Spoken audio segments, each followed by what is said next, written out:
kekuatan. Allah masih lagi memberikan kita peluang untuk sama-sama kita mengambil seberapa banyak maklumat-maklumat agar kita semua termasuk di kalangan hamba-hamba Allah yang berusaha sedaya upaya untuk memahami ayat-ayat Allah Subhanahu wa taala.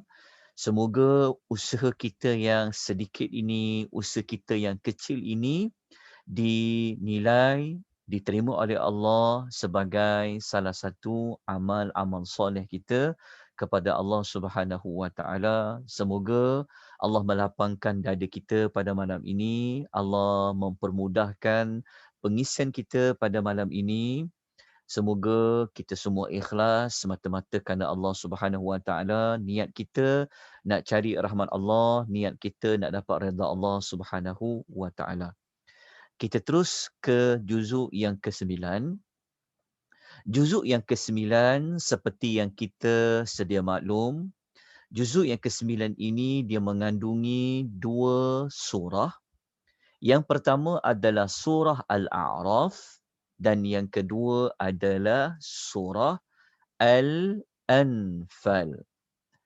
Surah Al-A'raf yang kita akan bincangkan pada malam ini merupakan baki-baki ayat yang telah pun kita ulas ayat 1 sampailah ayat nombor 87 pada juzuk yang ke-8. Manakala ayat 88 sampai 206 merupakan ayat-ayat yang berada pada juzuk yang ke-9. Begitu juga pada malam ini kita akan masuk kepada surah Al-Anfal ayat 1 sampai ayat nombor 180. Dan baki ayat surah Al-Anfal kita akan bincangkan pada juzuk yang ke-10 insya-Allah pada malam esok. Jadi kita teruskan dengan surah Al-A'raf ayat 88 hingga 206. Surah Al-A'raf ayat 88 hingga 206 ini, tuan-tuan dan puan-puan, kita perlu merujuk kepada tujuan surah yang telah pun kita bicarakan pada juzuk yang ke-8. Walaupun surah Al-A'raf juzuk yang ke-9, tetapi untuk kita faham juzuk-juzuk ini, maka untuk tujuan surah, kita ambil ikut surah. Kerana juzuk dia terbentuk daripada surah-surah. Oleh demikian, surah Al-A'raf walaupun dah masuk bahagian 2 surah Al-A'raf 88 hingga 206, kita masih lagi mengguna pakai tujuan surah Al-A'raf, iaitu Allah Ta'ala nak mengajak kita, Allah Ta'ala nak membimbing kita supaya kita beriman dengan semua ayat-ayat Allah. Ayat-ayat Allah itu adalah Al-Quran. Ayat-ayat Allah adalah berkenaan dengan Nabi-Nabi, dengan mukjizat-mukjizat dan sebagainya, yang mana dalam masa yang sama, Allah Ta'ala berikan peringatan. Allah memberikan amaran tentang balasan buruk yang tak perlu tunggu pun di hari akhirat. Di dunia pun Allah akan memberikan balasan bagi siapa? Bagi sesiapa yang dia mendustakan ayat-ayat Allah Subhanahu wa taala, khususnya adalah wahyu-wahyu ilahi, termasuklah Al-Quranul Karim. Pada juzuk yang ke-8, kita telah menyebutkan, kita masuk terus kepada sinopsis juzuk yang ke-9. Okey. Pada juzuk yang ke-9 ini, kita masih lagi menggunakan kisah Nabi Allah Syuaib alaihi salam pada ayat kisah Nabi Allah Syuaib kita dah sebut pada hari semalam. Dia ayat 88 tapi sampai 93. Sedangkan juzuk yang ke-8 sampai ayat nombor 87. Dia kisah tu dia bersambung masuk kepada juzuk yang ke-9 juga, kisah Nabi Allah Syuaib alaihi wassalatu wassalam. Okey, kenapa kisah Nabi Allah Syuaib Allah Ta'ala nak paparkan kepada kita, ambil teladan. Dalam masa yang sama, ambil peringatan kalau kita semua ataupun kalau waktu ayat Quran ni turun, okay, Allah mengingatkan orang-orang Arab musyrikin yang berada di bumi Mekah, supaya mereka ini ambil peringatan. Kalau mereka mempunyai sifat sama macam kaum Nabi Allah Syuaib alaihi salam, dengan kalau kaum Nabi Allah Syuaib Allah azab dia dengan azab. Kalau kita baca kisah Nabi Allah Syuaib ni dalam, kalau kita rujuk dalam ayat yang kita nyatakan, kita akan jumpa azabnya mereka mati disebabkan ada satu gempa bumi yang sangat kuat. Akhirnya mereka mati bergelimpangan yang ada di tempat mereka. Jadi ayat ini memberikan peringatan kepada orang Arab musyrikin. Kalau mereka mempunyai sikap yang sama macam kaum Nabi Allah Syuaib, maka tidak mustahil bagi Allah untuk membinasakan mereka. Itu ayat 88 hingga 93. Kemudian Allah Ta'ala teruskan dengan ayat 94 sampai nombor 102. Allah Ta'ala menyebut secara umum. Umum ni maksudnya Allah Ta'ala tidak menyebut spesifik Nabi-Nabi. Tapi Allah sebut secara umum. Mana-mana Nabi yang Allah hantar pada setiap umat. Setiap umat, dia pasti akan ada Nabi yang Allah hantar. Maka kalau umat itu dia menolak dakwah para Nabi, maka mereka mendapat ancaman sama macam 5 Nabi yang kita sebut sebelum ini. Sebelum tu kan kita sebut dalam juzuk yang ke-7. Juzuk yang ke-8 masih ingat? Nabi-Nabi yang Allah Ta'ala sebut namanya, kisah Nabi Allah Hud, Nabi Allah Saleh, kisah Nabi Allah Lut. So dia ayat 94 sampai 102 ni dia sebut umum. Maknanya kalau mana-mana Nabi datanglah kan, Allah Ta'ala akan berikan azab yang sama. Kemudian Allah Ta'ala menceritakan kepada kita kisah Nabi Musa alaihi salam. Panjang ayatnya. Nabi Musa inilah Nabi yang ke-7 yang Allah sebutkan dalam kisah ataupun dalam surah Al-A'raf. Juzuk yang ke-8 kita dah sebutkan bahawa surah Al-A'raf, masih ingat? Surah Al-A'raf dia adalah surah Makkiyah. Surah Al-A'raf banyak menekankan, memberi tumpuan kepada tema kerasulan. Maka setelah Allah sebut kisah Adam, termasuklah kisah Nabi Allah Syuaib, dan Allah tutup kisah Nabi-Nabi yang ada dalam Al-A'raf dengan Allah membentangkan. Ayat dia panjang, ayat 103 sampai 162. Lebih kurang dalam 64 ayat Allah bawa kisah Nabi Musa. Lepas tu nanti Allah sambung dengan kisah tangkap ikan hari Sabtu ayat 163 hingga ayat 166. Okey, persoalannya. Ini persoalan tuan-tuan kena catat tentang kalau kita amati betul-betul susunan kisah-kisah kan. Kenapa kisah Nabi Musa ini Allah Ta'ala letakkan dia Rasul yang terakhir dalam suratul Al-A'raf? Maksudnya mengapa kisah Musa ni Allah Ta'ala letak juga dalam surah Al-A'raf? Kenapa kita kata Allah letak? Kerana susunan ayat-ayat adalah wahyu. Bermakna apa yang disusun itu berdasarkan wahyu dari Allah. Maknanya Allah Ta'ala lah yang susun. Jadi persoalannya, mengapa kisah Musa berada dalam surah Al-A'raf, diletak pula kisah Rasul yang terakhir. Bahkan ayatnya banyak, sampai 64 ayat. Kenapa? Okey, jawapannya adalah, Nabi Musa, kalau Nabi-Nabi yang lain, mereka ada mukjizat tak? Macam kaum Ad, macam Nabi Allah Hud, ada mukjizat. Nabi Allah Saleh ada mukjizat. Nabi Allah Lut, termasuklah kisah Nabi Allah Syuaib kan. Kita faham Nabi-Nabi ni mereka ada mukjizat. Cuma kita tahu tak tahu mukjizat tu wallahu taala alam. Macam Nabi Saleh kita tahu mukjizat dia apa. Kalau Nabi Syuaib kita tahu mukjizat dia apa. Tetapi kenapa kisah Nabi Musa? Tuan catat. Ada dalam ayat Quran tu sebenarnya Nabi Musa ini merupakan Nabi Allah yang dia mempunyai banyak mukjizat. Kena pegang kat situ. Kenapa kisah Nabi Musa? Kerana Nabi Musa ni Allah Ta'ala beri dia banyak mukjizat. Quran kata dia ada 9 ayat. Sebab kena ingat, ayat mukjizat yang Allah bagi pada para nabi ini, mukjizat itulah merupakan ayat-ayat Allah. Ayat-ayat Allah ni maknanya yang menunjukkan ataupun bukti tentang Allah itu berkuasa. Maka ayat-ayat Allah antaranya merujuk kepada mukjizat yang Allah beri kepada para nabi. Maka mukjizat yang banyak adalah ada pada Nabi Musa alaihimussalatu wassalam. Quran sebut dia ada 9 ayat. Dia ada 9 mukjizat dia.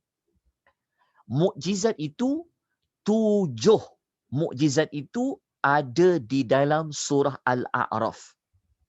2 lagi tu yang kita tahu dia belah mukjizat Nabi Musa tu dia kita tahu ada 9 kan. Okey, dia antara mukjizat dia yang Allah sebut dalam surah Al-A'raf ni, tuan-tuan kena rujuk. Tuan-tuan tulis dekat situ.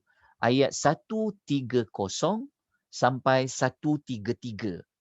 Ayat 130 sampai 133, tuan-tuan akan jumpa apa mukjizat Nabi Musa. Nabi Musa ni kita tahu kisah dia belah laut itu yang terakhir sekali. Itu mukjizat yang paling besar sekali. Tapi sebelum ada peristiwa dia membelah laut, sebenarnya telah berlaku musim kemarau yang sangat panjang. Musim kemarau, tumbuh-tumbuhan tidak tumbuh di zaman Firaun.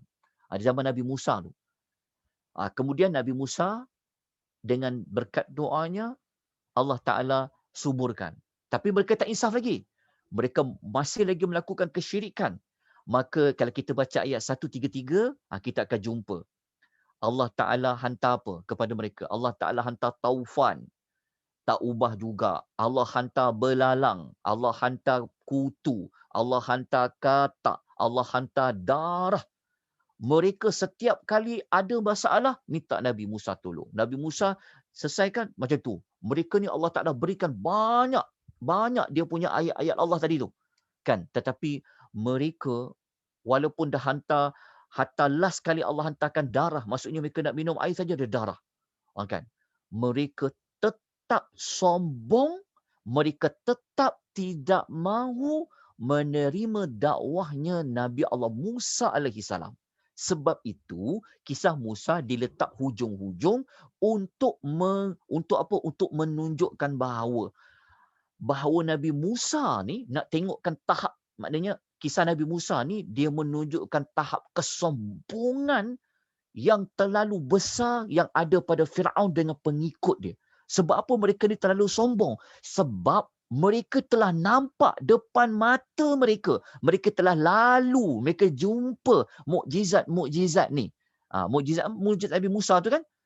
Mereka nampak depan mata Nabi Musa lah yang boleh menghilangkan katak, yang boleh menghilangkan kemarau dengan izin Allah lah. Lepas tu menghilangkan taufan, kutu, belalang. Tapi mereka tak insaf. Maka cerita mereka ini diletakkan dalam Al-A'raf untuk menguatkan. Maksudnya tujuan surah, ingat tak kita kata tujuan surahnya apa? Tujuannya surah untuk mengingatkan orang-orang Arab musyrikin.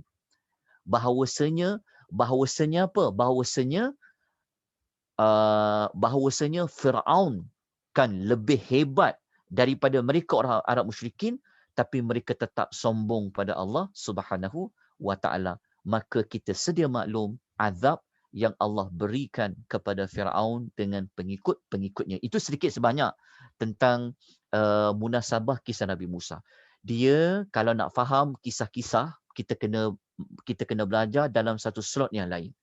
Jadi kalau nak ulas kisah saja nanti sinopsis tak habis. Jadi saya sebutkan supaya tuan-tuan dan puan lepas ni nak belajar lagi. Kita sebelum ni belajar kisah, mungkin kita belajar kisah, belajar je lah, okey kisah dia apa, kat situ saja. Tapi kita kena bertanya, kita kena ada maklumat tentang kenapa Allah memilih kisah Nabi-Nabi ni berada dalam surah ini, kenapa susun letak Nabi Adam dulu, lepas tu baru Nabi Musa. Di situlah yang kita kena gali maklumat yang ada dalam Al-Quranul Karim. Okey, kemudian kita lanjutkan. Okey, kita sebut tadi ada kisah tangkap ikan hari Sabtu kan, ayat 163 sampai 166. Okey, yang ini kita setelah pun sedia maklum kisah tangkap ikan hari Sabtu ni, akhirnya mereka diazab menjadi kera. Dia memang jadi kera betul. Tapi bukan zaman Nabi Musa. Ni kisah zaman Bani Israel yang mana mereka ni degil.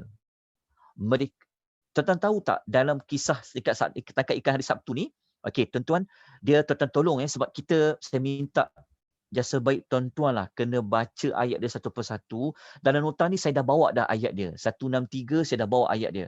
Ayat satu saya letak dah ayat dia sekali denganlah terjemahan sekali. Jadi kerja tuan-tuan lah untuk membaca ayat-ayat ini. Sebab kalau kita nak cerita kisah, saya memang dalam Akademi Tadabbur Malaysia, kita memang ada satu modul yang kita akan letak nanti di bawah segmen Ibrah. Dalam segmen Ibrah tu nanti kita akan fokus cerita saja. Jadi kalau siapa yang dia nak mahir cerita-cerita dalam Quran, kita akan ada satu segmen yang kita buat khas modul itu untuk segmen Ibrah. Itu kita akan namakan nanti segmen Ibrah dia. Itu kita belajar kisah saja. Waktu kita belajar kisah tu nanti, tuan-tuan akan dapat menguasai 10 juzuk Al-Quran. Tapi kita kena fokus kisah saja. Kita tak nak cerita dah pasal sinopsis ni. Waktu tu kita belajar kisah, kita kena khadamkan. Sebab itu cara belajar, dia tak boleh campur semua maklumat dalam satu masa. Dalam waktu kita pendek. Tapi saya sebutkan di sini untuk menyebutkan tentang kenapa kisah ini, tangkap ikan ni hari Sabtu ni berada dalam surah ini. Sebab dia ada kaitan dengan ayat-ayat Allah. Dan dia ada kaitan dengan orang yang mendustakan, yang tak percaya tentang ayat Allah, yang tak ambil kisah tadi tu, ada kisah dia. Dan kita tahu, akhirnya orang yang tangkap ikan ini, mereka memang mati, mereka memang ditukar oleh Allah menjadi kera. Okey. Kisah ni tuan-tuan puan, kalau tuan-tuan baca pada ayat 163 sampai ayat 166, Allah Ta'ala jadikan sebenarnya ikan, Allah kata, tak boleh tangkap ikan hari Sabtu.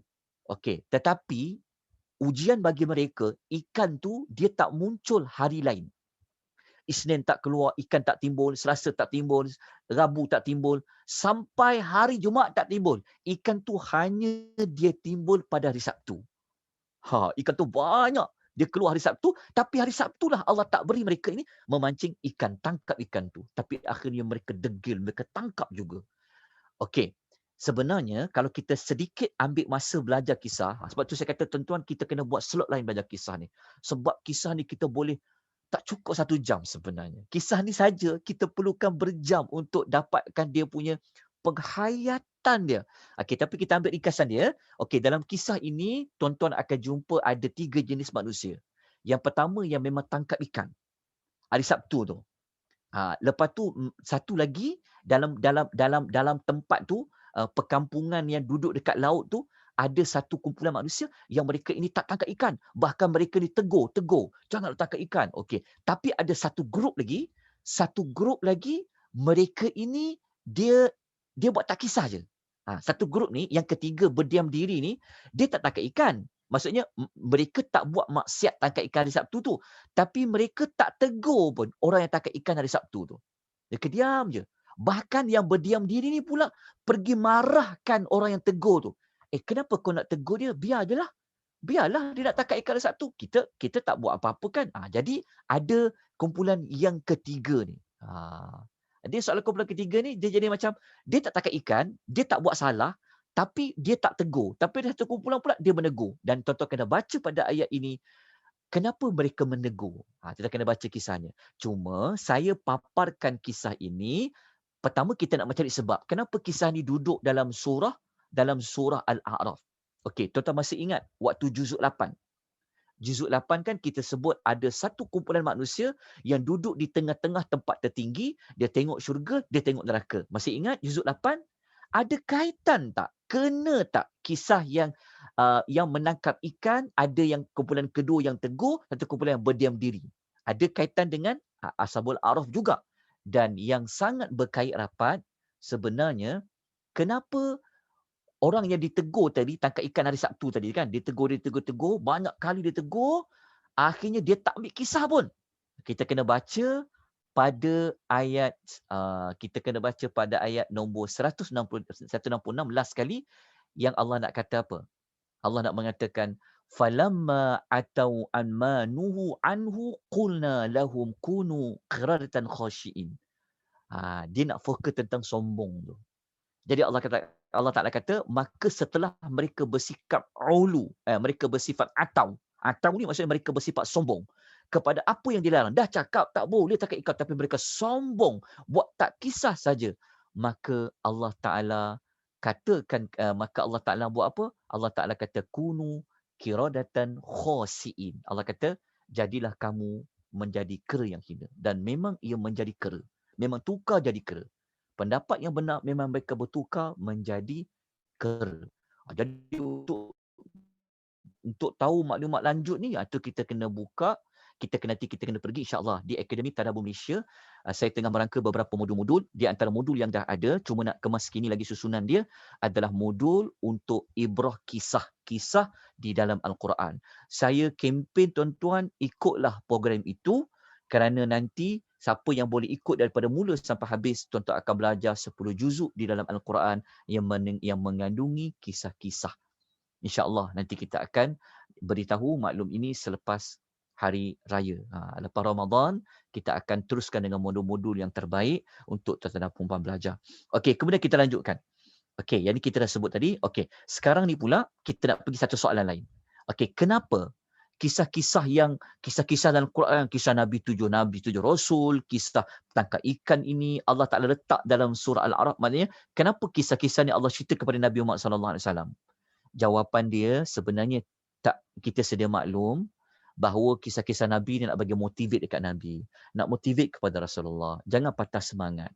Bukan kau je Muhammad, orang tak percaya dekat engkau. Orang yang tak percaya dekat engkau sebenarnya senior-senior engkau, orang-orang dulu sama je perangai. Maka Allah ingatkan, kalau kau nak tahu orang yang paling sombong sekali, ambillah kisah Musa. Jadi Nabi Muhammad ni mukjizat dia apa? Banyak mukjizat dia. Antaranya yang paling besar adalah Al-Quranul Karim. Okey, habis kita lanjutkan lagi. Okey, ayat 167 sampai 171 Allah Taala mengingatkan kepada Nabi SAW tentang orang-orang Yahudi. Tentang orang Yahudi. Walaupun pada zaman bumi Madinatul Munawwarah, zaman Madinah belum ada orang Yahudi, tapi Allah bagi tahu kepada Nabi Muhammad tentang karakter orang-orang Yahudi bagaimana. Kemudian kita lanjutkan. Allah Ta'ala, lepas tu Allah Ta'ala cerita tentang ketauhidan sesuai dengan fitrah manusia. Ayat 172 sampai 174. Dekat sini fitrah ni maksudnya, ini tuan-tuan ya, ini dekat ayat 172 sampai 174 ni, ini adalah hujah yang semua orang tak boleh tolak dah.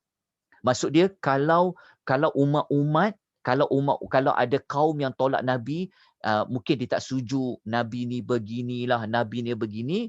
Kalau dia tak percaya semua benda dah, sebenarnya mereka tidak boleh menolak fitrah yang Allah jadikan pada setiap manusia, yang mana roh-roh mereka, manusia ni semuanya dia mempunyai agama. Dia mengakui tentang Allah itu. Sebab itu orang yang bukan Islam kan, kenapa dia mudah je masuk Islam? Kenapa dia mudah? Kenapa orang yang bukan Islam dia boleh masuk pada Islam? Sebenarnya semua orang sudah ada fitrah itu. Macam kita dengar hadis Nabi lah. Nabi kata apa dalam sabdanya? Nabi kata, Nabi SAW bersabda, setiap anak itu dilahirkan di atas fitrah. Iya, semua lahir atas fitrah. Walaupun mak dia bukan Islam, kan dia lahir atas fitrah. Maka terserah kepada ibu bapanya nak menyahudikan dia ke menasranikan dia. Sebab semua itu lahir di atas fitrah untuk mentauhidkan Allah. Cuma mereka tak dapat tauhidkan Allah. Kenapa? Dibesarkan dengan perkara-perkara yang salah. Jadi itu pada ayat 172 sampai 174. Kemudian kita lanjutkan ayat 175 sampai 177. Allah Ta'ala menyebut tentang perumpamaan orang-orang yang mendustakan ayat Allah. Walaupun dia tahu itu ayat Allah, tapi dia mendustakan. Ada ulama tafsir menyatakan lelaki yang Allah sebut dalam perumpamaan ini adalah namanya Bal'am bin Ba'ura. Wallahu Ta'ala, ini hanya pendapat ya, pendapat. Siapa pun nama dia, siapa pun manusia yang Allah umpamakan itu, kita tak tahu, wallahu a'lam. Tapi orang ini dia ada ilmu, dia orang alim, dia tahu tentang agama, dia tahu tentang ketuhanan, tapi dia sanggup jual agama dia. Allah mengumpamakan dia seperti anjing yang menjelekkan lidah dia. Sebab tu ada para ulama, dia ada ilmu agama, tapi dia menyokong kezaliman. Quran memanggil mereka ini seperti anjing yang menjelirkan lidahnya. Tetap kena baca ayat 175 sampai 177. Kemudian ayat 178 sampai 179 Allah menyebutkan tentang sifat penghuni neraka. Dekat bahagian ini, dekat bahagian ni tuan-tuan kena jumpa tak perkataan sifat. Sifat tu maksudnya ciri. Kenapa dia jadi penghuni neraka? Okey, kalau kita baca dekat ayat 178 sampai 179, tuan-tuan akan jumpa Allah Taala kata mereka ini sebenarnya lebih teruk daripada binatang ternakan. Kalau kita orang panggil kita binatang, marah kan? Kan, kau ni macam binatang, kita marah. Tapi Al-Quran dekat ayat 178 sampai 179 Allah Taala mengatakan ada manusia itu lebih teruk, balhum adhal, lebih teruk daripada binatang al-an'am kal an'am. Sebab apa? Sebab Allah Taala kata mereka ada hati, mereka ada mata, mereka ada telinga tapi tak digunakan untuk melihat kebesaran Allah. Ini tu kena baca pada ayat 178 sampai 179. Kemudian kita lanjutkan. Okey. Dalam nota ada sedikit pembetulan yang tuan-tuan kena betulkan. Sebab dekat nota kan tuan-tuan jumpa tajuk azab Allah terus kan. Azab Allah secara istidraj kepada pendusta wahyunya. Dalam nota saya tulis ayat 180. Tuan-tuan kena pecahkan. Ayat 180 ni kita asingkan. Tak dimasuk bawah azab Allah. Tapi kita pecahkan, letakkan di bawah tajuk nama-nama Allah Al-Husna. Setelah saya baca berulang kali, saya dapati, saya tersilap masukkan ayat 180 di bawah kelompok ayat azab Allah. Jadi sebenarnya ayat 180 ni dia cerita tentang nama-nama Allah Al-Husna. Kena letak kat situ. Lepas tu ayat 181 sampai 186 barulah kumpulan ayat yang Allah Ta'ala cerita macam mana Allah azab mereka dengan Allah hidupkan mereka bagi kemewahan. Akhirnya mereka mati dalam keadaan lalai. Itu dia panggil apa? Dia panggil istidraj. So kena betulkan ya. Ayat 180. Okey. Jelas Okey, kalau orang tanya, kenapa selepas cerita tentang penghuni neraka ni ada nama-nama Allah Al-Husna? Jawapan dia, waktu kita belajar tadi dekat sini 1178 sampai 179 kita akan jumpa orang yang ada hati lalai, orang ada mata lalai, orang ada telinga lalai, maka apabila Allah bagi tahu mereka ni lalai, lupa kepada Allah, maka ayat tu kata nak ingat Allah ada nama-nama Allah Al-Husna. Okey, jelas. Okey, kemudian ayat 187 sehingga ayat nombor 188 Allah Ta'ala menceritakan dua ayat. Dia kaitan dengan Allah Maha mengetahui tentang perkara gaib. Khususnya hari kiamat. Dekat ayat 187 sampai 188. So kalau ada Quran terjemahan tu, ambil maklumat ni, tulis sikit. Dekat Quran terjemahan tu, sama ada tuan-tuan nak tampal ke, tuan-tuan nak tulis ke dekat terjemahan kan. 187 hingga 188. Perkara gaib. Sebab dalam ayat ni, Nabi sendiri dia tak tahu apa yang akan berlaku kepada dia. Itu pada ayat 188. Dan ayat 189 sampai 193, Allah Ta'ala menceritakan tentang keesaan Allah dari sudut Allah Ta'ala mengurniakan nikmat. Allah menggunakan nikmat apa? Pengurniaan zuriat. Maksudnya ayat ni, dia ayat 189 sampai 193 ni, Allah Ta'ala nak menunjukkan lagi ayat-ayat dia, bukti dia tu berkuasa yang patut dia itu diesakan. Allah Ta'ala cerita macam mana manusia itu datang, Allah mencipta buat kali yang pertama, lepas tu mereka dapat anak daripada zuriat. Jadi Allah lah pengunia zuriat, maknanya Allah lah pencipta kepada anak itu. Okey. Kemudian kita lanjutkan dengan ayat berikutnya. Okey, ayat 194 sampai ayat nombor 198. Okey, tuan-tuan ambil tajuk dia, sinopsis ni. Sebab kenapa berhala patung-patung itu tidak patut disembah? Ada dekat situ jawapan dia. Antara jawapan dia, ringkasan dia, lepas tu kita belajar sinopsis. Skornya kita tahu, ayat sini dengan ayat ini kaitan dengan apa. Okey, ayat dia sebenarnya Allah bagi tahu tentang patung-patung tu tak boleh buat apa-apa pun. Tak boleh menolong sikit pun. Lepas tu kalau tuan-tuan baca, Allah Ta'ala sebut tentang mereka ada kaki, patung tu tak boleh berjalan. Mereka ada tangan, dia tak boleh pegang. Dia ada mata, tapi tak boleh nak melihat. Dia ada telinga, tapi tak boleh dengar. Kan patung. Walaupun dia ada kaki, dia buat kaki pada patung. Kat situ je lah patung tu tak berjalan. Dekat situlah kita akan jumpa kenapa, sebab apa patung-patung itu tidak layak dijadikan sebagai sembahan. Kemudian Allah Ta'ala bawa kita semua pada ayat 199 sampai ayat nombor 202. Mula-mula Allah Ta'ala sebut tentang akhlak yang ada pada Nabi SAW. Itu pada ayat nombor 199. Lepas tu Allah menyebut tentang kita semua perlu mendapat perlindungan daripada godaan syaitan. Selesai? Okey, kemudian Allah Ta'ala menyebut tentang adab kita kepada Al-Quran. Kena dengar, kena fokus. Sebab Al-Quran di zaman Nabi, kalau Nabi baca, orang Arab musyrikin ni dia seboleh-bolehnya dia memang tak nak dengar.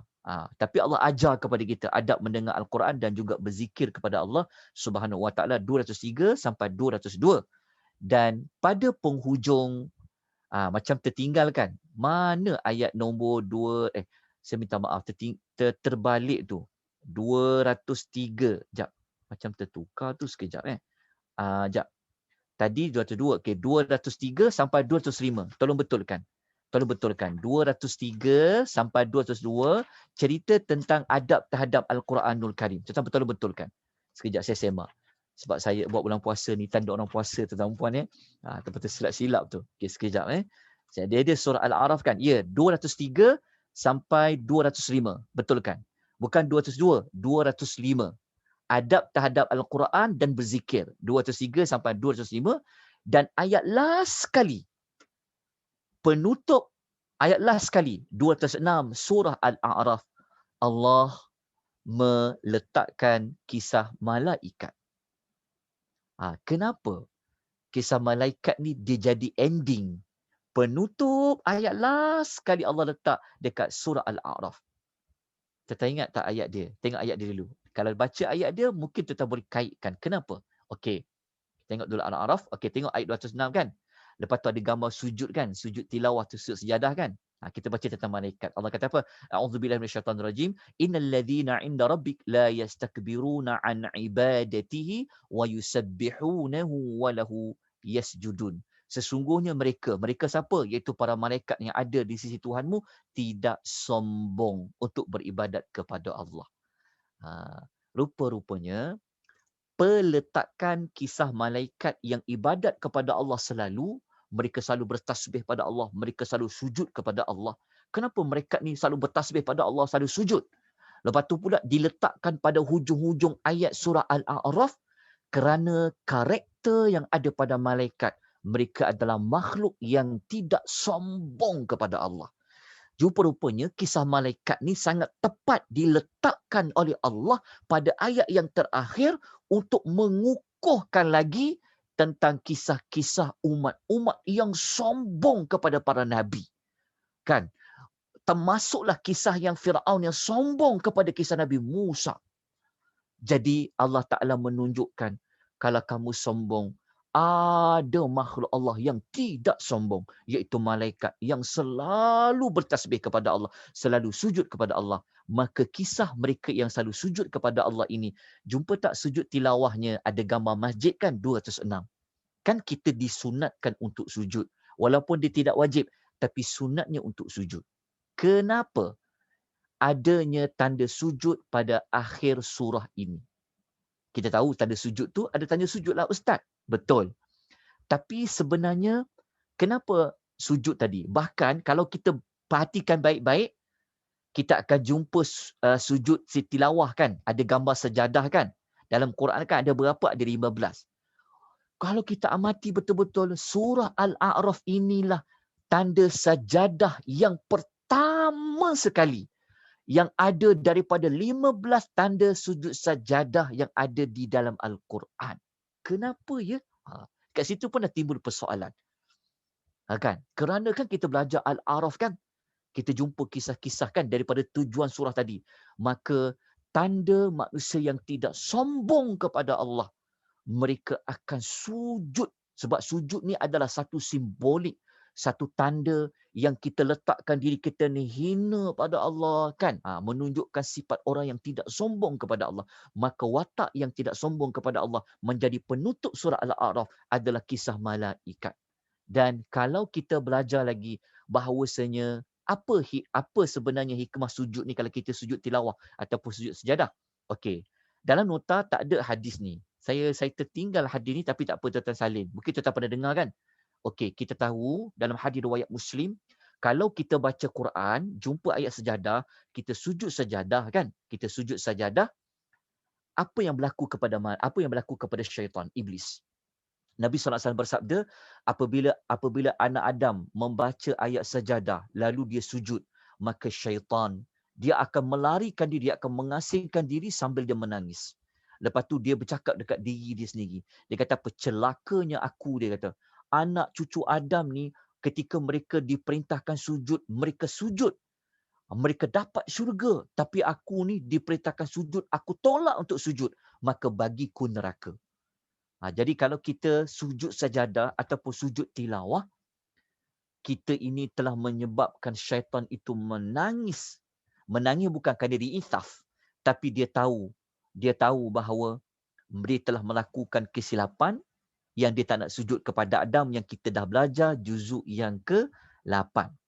Okey, selesai untuk surah Al-A'raf. Tapi belum habis lagi juzuk 9. Sebab ada lagi surah Al-Anfal ayat 1 hingga 140. Okay, kita dah selesai surah Al-A'raf. Alhamdulillah, syukur pada Allah Subhanahu Wa Taala. Kan dah habis surah Al-A'raf. Walaupun kita tak hafal lah 206 ayat. Tapi kalau kita dengar orang baca Al-A'raf kan, kita tengok surah Al-A'raf, kita boleh cerita sebenarnya. Kan? Sebab kita dah tahu sinopsis, kita dah tahu dia punya tujuan surah, kita tahu ada 7 kisah, kita tahu permulaannya pasal apa, endingnya pasal apa. Sekurang-kurangnya walaupun kita tak dapat semua ayat, sekurang-kurangnya kita tahulah ada watak malaikat duduk pada penghujung ayat, ada kisah 7 rasul dekat dalam tu. Moga-moga kita pun tahu tujuan dia. Jadi apabila kita baca surah Al-A'raf ini, maka hendaklah kita menjadi manusia yang lebih tunduk pada Allah. Kita menjadi manusia yang selalu patuh pada Allah Subhanahu Wa Taala. Okey, kita pergi kepada surah Al-Anfal. Surah Al-Anfal ni senang je belajar. Dia tak complicated sangat. Okey, surah Al-Anfal ayat 1 sampai 40 untuk kita habiskan juzuk 9. Okey, sebelum kita masuk kepada ayat 1 hingga 40, izinkan saya cerita dulu. Kandungan juzuk surah Anfal ada 2. Surah Al-Anfal ada 75 ayat. Dia pendek je. Dia 75 ayat sahaja. Tetapi telah dibahagikan kepada 2 juzuk. Surah Al-Anfal ayat 1 sampai 40 juzuk 9 yang kita akan habiskan malam ni, dan juzuk 10 ayat 41 hingga 75. Okey. Untuk memahami surah Al-Anfal berada pada juzuk 9, maka mari kita lihat surah Al-Anfal ni apakah objektif surah Al-Anfal ini yang kita boleh ambil, jadikan sebagai panduan, jadikan dia sebagai teladan dalam hidup kita untuk kita menunaikan tanggungjawab kita sebagai khalifah Allah yang berada di muka bumi ini. Jadi waktu kita baca juzuk 9, sampailah juzuk yang ke-10, masuk surah Al-Anfal, apakah tujuan surah dia? Okey, sebelum tu untuk faham tujuan surah, kita lihat dulu tentang latar belakang surah Al-Anfal. Dalam hadis riwayat Bukhari, surah Al-Anfal ini kata Ibnu Abbas apabila dia ditanya, dia kata apa? Surah Al-Anfal nazalat fi Badrin. Dia telah diturunkan di Badar. Badar ni, kita tengok dekat peta, tengok kan? Madinah, Mekah kan? Mekah dengan Madinah, Badar. Badar ni adalah perang. Adalah tempat Nabi SAW berperang pada tahun kedua Hijrah. Peperangan yang pertama sekali orang Islam involve adalah perang Badar. Maka surah Al-Anfal ni dia diturunkan pada kisah perang Badar. Jadi kalau kita dah tahu latar belakang dia turun, maknanya Al-Anfal ni ada kaitan dengan perang Badar. Iya, memang surah Al-Anfal itu dia berkaitan rapat dengan perang Badar. Tetapi apa yang kita nak ambil pengajaran daripada surah yang turun waktu perang Badar? Itu persoalan dia. Walaupun kita tahu maklumat dia, tapi sebenarnya apa yang saya boleh buat? Kita dah tak pergi perang. Kan? Kita kena ingat begini ya. Pertama kita kena tahu surah ini turun pada zaman Nabi SAW. Memang jawapan dia memang terang-terang untuk beri pengajaran kepada Nabi dan juga orang Islam ketika itu dan termasuk kepada kita. Okey, apa tujuan surah dia? Okey, surah Al-Anfal Okey, dia punya tujuan surah dia adalah Allah Ta'ala nak bimbing kita. Supaya Allah Ta'ala nak bimbing orang beriman tentang Allah Ta'ala suruh kita study. Allah Ta'ala suruh kita ambil pengajaran tentang faktor-faktor yang boleh membawa kepada kemenangan. Sebab apa? Sebab perang Badar Nabi menang. Walaupun peralatan perang tidak secanggih orang-orang Arab musyrikin. Tapi kenapa mereka menang? Dan kenapa tujuan surah ni Allah Ta'ala nak fokuskan kepada faktor-faktor kemenangan? Okey. Kita lihat lagi faktor kemenangan kan? Okey, kalau kita tengok ni faktor kemenangan. Okey. Jadi maksudnya dalam surah Al-Anfal tentu ada faktor-faktor dia. Okey, nak tahu faktor-faktor dia apa? Okey, faktor-faktor kemenangan kalau orang mukmin dia nak pergi berperang, kalau zaman Nabi tu Allah Ta'ala turunkan faktor-faktor berperang. Sebab lepas tu mereka kena pergi perang Uhud. Kita dah cerita perang Uhud kan? Faktor yang sepatutnya mereka ambil ni dalam perang Badar kenapa boleh menang, tapi ada faktor-faktor ini para sahabat tak ikut, tu yang mereka kalah perang Uhud tu, perang kedua. Tapi kita cerita tentang perang Badar, faktor kemenangan dia apa? Tuan-tuan, setelah dibaca, faktor kemenangan perang Badar ni, faktor berperang kalau nak menang, orang Islam nak perang kalau nak menang, sebenarnya jawapan dia ada dalam surah Al-Anfal itu sendiri. Jawapan dia dekat mana? Jawapan dia dekat ayat-ayat yang ada seruan ya ayyuhallazina amanu. Nanti kalau baca surah Al-Anfal, tuan-tuan akan jumpa ya ayyuhallazina amanu, ada 6 Allah sebut dekat situ. Dekat 6 tempat tu, dekat situlah sebenarnya ada jawapan tentang kalau nak menang dalam satu peperangan, apakah perkara yang perlu dibuat. Jawapan tu ada dalam ayat-ayat yang Allah sebut ya ayyuhallazina amanu. Mungkin selama ni kita baca ya ayyuhallazina amanu, ya ayyuhallazina amanu. Tetapi dekat ya ayyuhallazina amanu tu, dekat ayat tu sebenarnya Allah bagi tahu ini faktor 1, ini faktor 2, ini faktor 3. Okey, faktor tu saya dah sebut dah. Okey, dan nota ada. Tapi tak apa, kita tengok 6 tempat tu kat mana. 6S ni maknanya ada 6 seruan. Dekat ayat 15 ada jumpa ya lazina amanu. Ayat 20 ada. A tu adalah ayat. Ayat 24 ada, 27 ada, 29 ada. Dekat ayat nombor 45 pun ada. Tapi dekat 45 ni kita tak cerita malam ni. Sebab apa? Sebab ayat 45 dia dah pergi juzuk 10. Dia dah pergi juzuk yang ke-10. Jadi malam ni kita akan sempat cerita tentang ayat seruan yang ada pada ayat 15, 20, 24, 27 dan 29 saja. Kenapa? Pada setiap ayat ini ada faktor-faktor yang membawa kepada kemenangan. InsyaAllah jadi kita akan tengok faktor-faktor itu. Okay, kita lanjutkan. Okey. Surah Al-Anfal ni, dia ada banyak ciri-ciri khas. Tapi untuk jimatkan waktu, saya ambil satu contoh saja. Ciri-ciri khusus surah Al-Anfal ni, tuan-tuan akan jumpa banyak perkataan pertolongan. Pertolongan. Okey, ada Allah sebut banyak 8 kali. Dekat mana? Ni ayat dia. Cari nanti. Buka Al-Quran, siapa yang baca, dia dah mula masuk juzuk yang ke-9. Nanti dia cuba cari dekat ayat nombor 10, 26, 40, 62, 72. 72 ni kenapa ada 3? Sebab satu ayat ni, dia ada perkataan pertolongan tu sampai 3 kali. Termasuklah ayat nombor 74. Nanti baca, tolong bulatkan. Kalau dia ada sebut tentang pertolongan, kita dapat, maksudnya kan kita sebut tadi, tujuan surah apa? Allah Ta'ala bagi tahu kepada kita tentang kalau tahu nak menang macam mana, apa faktor dia. Kalau kita tengok banyak ayat pertolongan ni, sudah tidak dinafikan lagi. Kalau nak menang perang, kena Allah tolong. Kalau sebut pertolongan, semua dari Allah. Tapi adakah hanya dengan minta tolong Allah? Ada faktor-faktor yang lain yang kita akan belajar pada 6 seruan tadi. Pertolongan Allah tu memang tak dinafikan.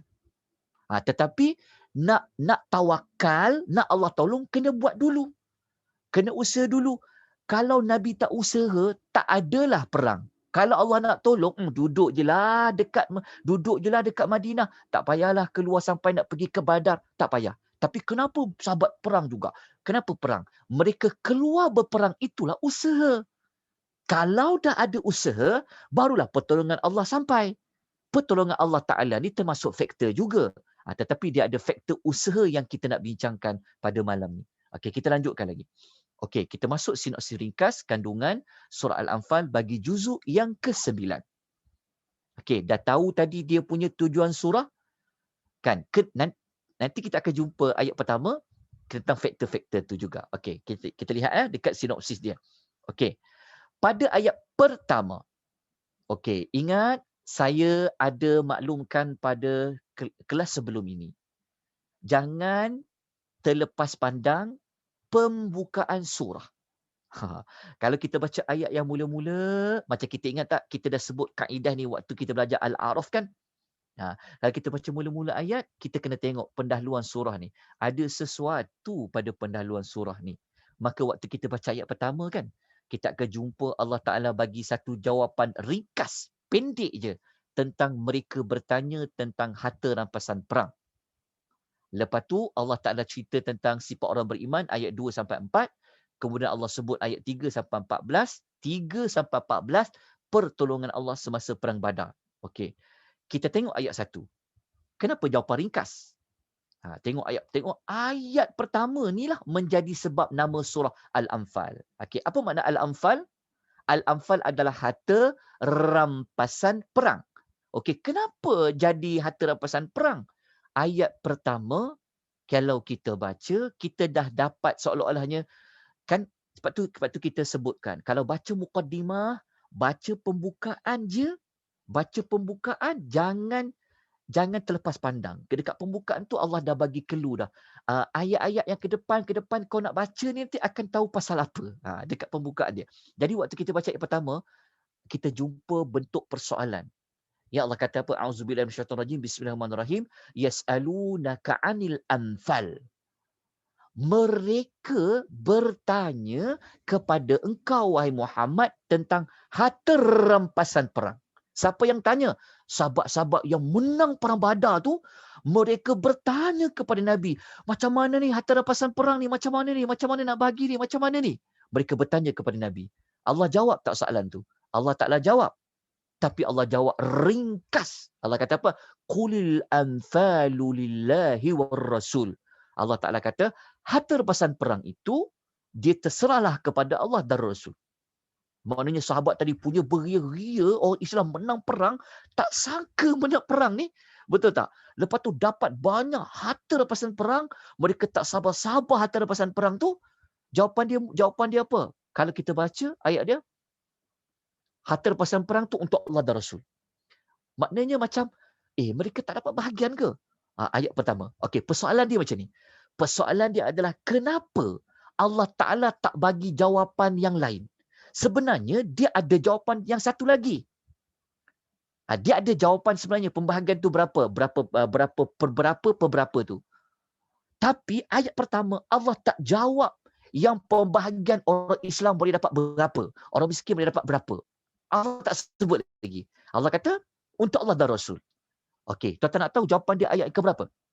Kalau kita baca Quran, ayat dia tu duduk dekat juzuk 10. Ayat dia berada pada juzuk 10. Juzuk 10 bermula ayat 41. Besok malam baru kita akan dapat jawapan dia. Berapa pembahagian harta rampasan perang yang dibahagikan? Oh, juzuk 10 ke? Iya. Kenapa tak ayat 2? Kenapa tak ayat 3? Kenapa tak ayat 4? Ayat nombor 41 baru Allah beri jawapan. Tuan-tuan bayangkan, orang punya semangat ni nak tahu harta rampasan perang, nak bahagi macam mana ni, tiba-tiba jawapan tu tak dapat. Tunggu ayat yang ke-41 baru dapat jawapan. Kenapa? Allah sebut pada ayat 2, 3, 4 sampailah ayat nombor 40. Ayat 41 baru bagi jawapan. Para ulama mereka mencari sebab kenapa? Kerana sepatutnya kalau menang dalam perang bukan dibincangkan pasal harta rampasan perang tu. Sepatutnya yang Allah Ta'ala nak orang-orang Islam, orang beriman menang, buat postmortem bukan untuk bincang tentang nak bahagi harta rampasan perang. Tapi sepatutnya kalau menang perang, kita kena cari apa sebab kita boleh menang ni. Sedangkan tentera kita sedikit, peralatan perang kita sedikit, kuda kita tak banyak, ada berapa ekor saja. Tapi kenapa kita menang? Faham tak maksudnya? Tiba-tiba ayat pertama, mereka terus tanya tentang harta rampasan perang. Sepatutnya apa? Sepatutnya kita semua kena macam tafakur, buat postmortem, bincang. Macam mana kita boleh menangkan? Masya Allah. Sepatutnya dibincang dekat situ. Tetapi mereka bertanya tentang harta rampasan perang. Sebenarnya memang patut pun mereka tanya pun. Tetapi tengok ya cara Allah didik. Allah Ta'ala cerita dulu benda yang paling penting nak tanya dulu. Benda yang nak bagi jawapan bukan jawab atau pasal perang dulu. Jawapan yang patut mereka tahu pasal apa? Pasal faktor-faktor kemenangan. Itulah. Sebab itu kita katakan surah Al-Anfal, surah dia untuk membimbing orang mukmin tentang apa faktor-faktor menang. Bukan surah Al-Anfal untuk memberi fokus tentang berapa pembahagian harta rampasan perang. Okey, tuan-tuan dah nampak dia punya kaitan dia, lepas tu kita sambung lagi. Okey, mudah je Al-Anfal ni. Okey. Kan? Kita tengok kan, selama ni mungkin kita baca ayat pertama kan, kenapa pula tanya harta rampasan perang kan? Kita faham satu lapis je lah. Iyalah, mereka bertanya harta rampasan perang tu. Kan? Tetapi kalau kita tengok mana jawapan dia, berapa pembahagian itu? Duduk dekat juzuk yang ke-10. Malam esok kita cerita berapa pembahagian dia. Juzuk yang ke-10. Sebelum kita bincang tentang berapa pembahagian, kita nak ambil perkara yang paling penting sekali adalah macam mana boleh menang. Kenapa boleh menang? Lepas tu nanti baru masuk bab, berapa nak bahagikan. Okey, okay, kita tengok faktor-faktor dia. Yang ni saya telah jawab tadi. Okey, begini, ringkasan dia. Dekat dalam nota, tuan-tuan jumpalah saya masukkan ayat ni. Jadi saya tak perlulah baca-baca ayat dia ni. 15 sampai 19. Saya nampak tak larangan. 20 sampai 23 larangan kan? Okey, ringkasan dia begini. Okey, kita tengok pada yang 3 pertama ni. Sebab kita nak ambil tujuan besar ya. Dekat tujuan menang tu. Tujuan menang tu ada pada ayat-ayat ni. Pertama 15 sampai 19 ada cerita larangan melarikan diri pada medan perang. Lepas tu ayat 20 sampai 23 larangan menyalahi perintah Allah dan Rasul. Lepas tu ayat 24 sampai 26 perintah mentaati pada perintah ni, perintah mentaati Allah dan Rasulnya. Okey, daripada ayat ni, kumpulan ayat ni daripada 15 sampai 26 ada faktor-faktor menang perang tu apa. Okey, ringkasan dia begini. Okey, tadi saya sebut apa? Cara nak tahu faktor kemenangan tu kenapa boleh menang ada pada ayat-ayat seruan. Okey, dalam nota, tuan-tuan nampak tak anak panah yang warna kuning, lepas tu tuan-tuan jumpa seruan kan? Ini adalah seruan yang pertama yang ada ya ayyuhallazina amanu yang pertama. Dalam ayat 15 ni ada satu faktor kemenangan. Apa tu FKM? FKM ni maknanya faktor kemenangan. Tu tulis sikit dekat nota tu. Catat sikit kat situ. Nanti jenuh pula duk ingat apa dia FKM ni. Apa dia FKM ni? FKM ni maknanya faktor kemenangan yang pertama. Apa dia? Kalau baca ayat 15 ada. Allah Ta'ala kata apa? Fala Allah mengatakan bahawa idza ya ayyuhallazina amanu idza laqitumul ladzina kafaru zakhfan fala tuwalluhumul adbar. Allah kata pertama apa? Allah kata kalau kau jumpa orang datang menyerang jangan kamu berpaling undur. Itu faktor pertama. Itu faktor menang sebenarnya. Sebab para sahabat mereka tak lari tau. Bayangkan kalau 300 nak lawan dengan 3,000. Dalam sejarah kan. 300 orang nak lawan dengan 3,000. Seorang kena lawan berapa? Kita kalau jumpa musuh 3,000, kita 300 orang saja. Agak-agak tak takut. Tapi itu faktor kemenangan. Para sahabat tak lari. Para sahabat tidak lari. Mereka lawan juga. Jadi itu faktor kemenangan pertama. Jangan kamu berpaling undur. Okey, itu faktor pertama. Yang kedua, pada ayat 20. Bagi seruan yang kedua, ya ayyuhallazina amanu ati'allaha wa rasulah wa la tawallau anhu wa antum tasma'un. Faktor kemenangan kedua sebenarnya adalah taatlah kamu kepada Allah dan Rasulnya dan jangan kamu berpaling sedangkan kamu dengar. Ataupun faktor kedua ni mudah, terletak dengan perkataan macam ni. Dengar dan taat. Mudah je. Dengar dan taat. Sami'na wa ata'na. Dengar dan taat. As-sam'u wa ta'ah. Sebab para sahabat, kenapa mereka boleh menang? Dan sebab itu kita baca surah Al-Anfal, Allah Ta'ala nak beritahu kepada kita. Sebab tu orang Islam sekarang perang tak menang-menang. Siapa Islam tak menang-menang? Sebab faktor-faktor ni tidak diguna pakai. Jadi taat pada Allah, taat pada Rasul. Maksud dia, mereka dengar apa yang perlu buat dan mereka taat. Taat pada Allah, taat kepada Rasul. Ataupun dalam erti mudah dia, maksudnya dengar dan taat. Maksudnya dengar perintah Allah, taat. Dengar perintah Rasul, taat. Okey, kita pergi faktor kemenangan ketiga. Faktor kemenangan ketiga ada pada ayat nombor 24. Sebab ada seruan ketiga. Ya ayyuhalladzina amanu istajibu lillahi walir rasul idza da'ankum lima yuhyikum. Wahai orang yang beriman, sahutlah seruan Allah dan Rasulnya apabila dia menyuruh kamu. Di sini maksudnya apa? Apabila ada saja perintah, cepat-cepat tunaikan. Macam tu. Segera menunaikan perintah Allah dan Rasul. Segera. Jangan tangguh-tangguh. Itu faktor kemenangan yang ketiga. Ada pada seruan yang ketiga. Kemudian kita lanjutkan lagi. Pada ayat 27 sampai 29, Allah Ta'ala cerita tentang larangan melakukan khianat dan ada faedah tentang taqwa. Lepas tu Allah sebut pemusuhan kaum musyrikin terhadap Nabi macam mana. Ayat 30 sampai 38 dan ayat 39 sampai 40. Dah nak habis dah. Juzuk yang ke-9 bagi surah Al-Anfal. Kewajipan memerangi mereka demi memelihara agama. Okey, tapi kita belum habis lagi faktor kemenangan. Okey, dalam kumpulan ayat 27 sampai 40 ni ada faktor kemenangan itu yang lain. Apa dia? Okey. Pada ayat nombor 27, kita jumpa tak seruan yang keempat? Ya ayyuhalladzina amanu la takhunu Allah war rasul wa takhunu amanatikum wa antum ta'lamun. Faktor kemenangan yang keempat apa? Jangan mengkhianati Allah dan Rasul dan amanah. Okey, maksudnya begini. Dalam perang ni kan khilah. Perang ni kan muslihat. Nak menang kena ada strategi. Maksudnya, jangan khianat Allah dan Rasul ni antara maksudnya adalah jangan bocorkan rahsia. Jangan bocorkan strategi. Jangan khianat lah. Kan dalam perang kan, kita dah susun strategi begini-begini, tapi nanti ada orang yang khianat, dia berkhianat kepada kumpulan, dia masuk kepada kumpulan musuh. Jadi itu pada faktor kemenangan yang keempat. Pada seruan yang keempat. Ada lagi tak? Ada. Kita jumpa pada seruan yang kelima. Ada faktor kemenangan yang kelima. Apa dia? Ya ayyuhalladzina amanu in tattaqullaha yaj'al lakum furqana. Ayat tu ada lagi, panjang lagi. Tapi kita nak ambil poin penting dia. Wahai orang yang beriman, jika kamu bertakwa kepada Allah, pasti Allah menjadikan bagi kamu petunjuk yang membezakan antara yang benar dan yang salah. Maksudnya, kalau bertakwa pada Allah, maka Allah Ta'ala akan tunjukkan siapa yang benar, siapa yang batil. Maknanya kemenanganlah tu. Sebab yang benar, dia akan menang.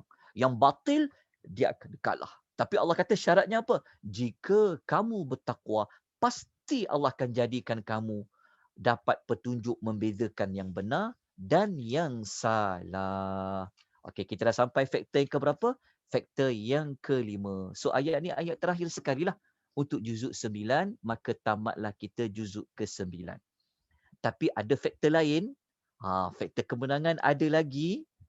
Tapi kita tak boleh nak ulas kerana faktor kemenangan yang satu lagi, yang sebalik, yang lebih-lebih tu ada pada juzuk yang ke-10. Kerana seruan kita baru jumpa 5. Sedangkan ayat yang ada ya ayyuhalladzina amanu ada berapa? Ada 6. Maka tinggal satu lagi. Tapi yang satu lagi ni, dia berada pada juzuk yang ke-10. InsyaAllah besok kita akan sambung menggunakan tujuan surah yang sama. Moga-moga kita semua ini dapat mengambil banyak teladan daripada kisah surah Al-Anfal. Moga-moga Allah merahmati kita. Baik, dah habis dah. Kita sambung besok insya-Allah untuk juzuk yang ke-10. Sebab kita pun dah sampai 11:17 pagi. Malam. Dah agak lewat dah. Jadi kita berhenti dekat sini. Okey ya. Saya tengok ada soalan tak? Okey, ada soalan tak? Ada soalan. Okey, tak ada soalan. Okey. Jazakumullahu khairan katsira. Okey, ada pertanyaan secara verbal ke? Boleh tanya kalau ada. Kalau saya mampu jawab, saya jawab. Kalau saya tak mampu jawab, nanti tinggalkan soalan di Telegram. Bahagian ada satu Telegram kita dah buat untuk Q&A. Cuma saya minta jasa baik tuan-tuan dan puan, janganlah harap saya boleh jawab on the spot ya. Sebab nak menyiapkan nota panjang ya. Jadi saya harap bersabar, insya-Allah saya akan susun balik waktu saya dengan baik macam mana untuk saya menjawab soalan. Sebab saya buat 2 kerja selama bulan Ramadan ni. Sebab saya pun saya tengah belajar. Lepas tu nak modul untuk sinopsis lagi, jadi bebanannya agak padat. Jadi saya minta maaf kalau saya tak boleh jawab soalan di Q&A di Telegram. Saya harap tuan boleh maafkan saya. InsyaAllah. Nanti saya usahakan untuk menjawab soalan tuan-tuan dan puan. Okey, ada pertanyaan secara verbal? Kalau ada apa-apa Ada yang... soalan dekat chat. Ada soalan di chat. Soalan apa di chat? Sekejap saya tengokkan soalan di chat. Okey. Ustaz, persoalan tentang harta rampasan perang dalam Al-Anfal ada persamaan ke dengan harta rampasan perang dalam surah An-Nisa? Ayat berapa? Dalam surah An-Nisa. Saya pun tak tahu ayat berapa tu. Nisa tu. Harta rampasan perang. Dekat surah An-Nisa. Ayat nombor berapa dekat An-Nisa? Yang ni saya wallahu ta'ala alam. Saya tak nak kena tengok balik surah An-Nisa tu ayat ke berapa. Ya, ni kau boleh tinggalkan soalan ni dekat Telegram ya. Kepada yang bertanya tolong admin tolong ingatkan saya soalan ni dekat Telegram. So, nanti saya cari ayat surah An-Nisa tu ayat ke berapa. Okey, tak ada soalan dah. Jadi kita boleh berhenti di sini. Ya, insya-Allah. Nanti kita jumpa lagi besok malam. Mohon rahmat dari Allah. Mohon Allah beri kita hidayah, taufik. Mohon Allah istiqamahkan kita, insya-Allah. Kita jumpa. Okey, ada yang tanya apa beza makna Al-Anfal dengan Ghanimah? Al-Anfal dengan Ghanimah. Al-Anfal dengan Ghanimah. Dia sebenarnya lebih kurang sama saja Al-Anfal dengan Ghanimah. Ghanimah, Al-Anfal dengan Ghanimah sebenarnya dia lebih kurang sama. Cuma beza, maksud dia sebenarnya sama, harta rampasan perang. Al-Anfal juga disebut kadang dengan nama Al-Ghanimah. Okay. Saya simpan juga soalan ni. Soalan ni kita kena jawab besok ni sebab dia ada kaitan dengan tajuk juzuk yang ke-10. Masih lagi dalam surah Al-Anfal. InsyaAllah. Besok kita berikan jawapan dia insyaAllah. Untuk jawapan dengan lebih lanjut. Wallahu ta'ala alam. Kita jumpa lagi insyaAllah. Okay. Ustaz, kaum Ashabul A'raf pada kaum yang mana? Okay. Ashabul A'raf, dia di hari akhirat. Ashabul A'raf, dia adalah cerita tentang kumpulan lelaki yang berada di hari akhirat. Dia bukan kaum yang ada dekat dunia tak. Ashabul A'raf, penduduk tempat tertinggi itu adalah di hari akhirat nanti. Mereka ini tak masuk syurga, mereka tak masuk neraka dulu. Tapi mereka berada di tempat yang tinggi. Okay. Wallahu ta'ala a'lam.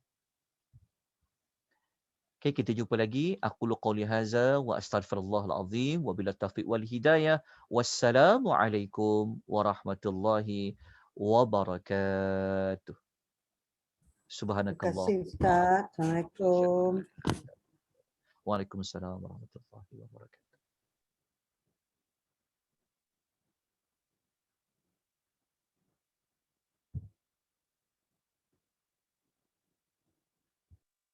कौन सा आंसर सही है और उसको एक्सप्लेन भी करूंगा लेकिन